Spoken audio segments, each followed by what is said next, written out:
आगे बढ़ेंगे और खबर शामिल कर लेंगे लाहौर से हमारे क्राइम रिपोर्टर उमैर जट की रिपोर्ट के मुताबिक, जहां पर शालीमार में कत्ल की लरज़ाखेज वारदात पेश आई है। सगे भाई ने अपनी बहन को मौत के घाट उतार दिया। इस हवाले से गुफ्तगू कर रहे हैं हमारे साथ उमैर जट। जी उमैर, तफसीलात से आगाह कीजिएगा, आखिर कत्ल की क्या वजह बनी? जी बिल्कुल, थाना शालीमार की हदूद में कत्ल की लर्ज़ाखेज़ वारदात, सके भाई ने बहन को मौत के घाट उतार दिया। मकतूला की शनाख्त परवीन के नाम से हुई, जो अपने खामद रऊफ़ और 2 बच्चों के साथ इलाका थाना शालीमार की हदूद में रहाइश पजीर थी। मैं आपको बताता चलूँ कि मुलज़म की जो शनाख्त है काशिफ के नाम से हुई है, जिसने मामूली तलफ़ कलामी पर अपनी बहन को 3-4 फायर मारकर कत्ल कर डाला था और मौका से फ़रार हो गया था।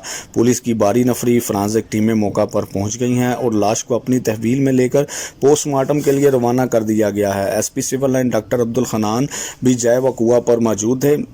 डीएसपी गुज्जरपुरा सुहेल काजमी और कायम मुकाम SHO Shalimar Chaudhry Afzal police team के हमरा भी मौका पर मौजूद थे। SP civil line doctor Abdul Khanan की जानिब से फौरी कार्रवाई के अहकाम जारी करते हुए मुलज़म को गिरफ्तार करने का कहा गया है और मज़ीद कहा कि तमाम तर टेक्नोलॉजी को बरोए कार लाते हुए मुलज़म को जल्द अज जल्द गिरफ्तार कर लिया जाएगा। जी।